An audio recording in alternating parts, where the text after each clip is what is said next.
Te, ikaw na lang ang alam ko pwedeng tumulong sa akin. Pangatlo ko na to. Be a good public school teacher. Hindi ko na alam kung kakayanin ko pa kung bumagsak ulit ako. This class cheated on my exam. Pero kung makot and react tayo, kagaya na nangyari kay Rico, sobrang nakakahiya yun. God, Rico, I am very disappointed with you. Ano namang kinalaman ni Rico at Matthew dito? Di talaga kami ng math. Kahit anong gawin namin, di talaga namin carry ang numbers.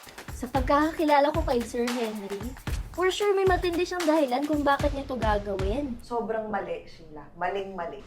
Si Rico to, yung kaibigan mo. Ang bilis naman ito makalimot.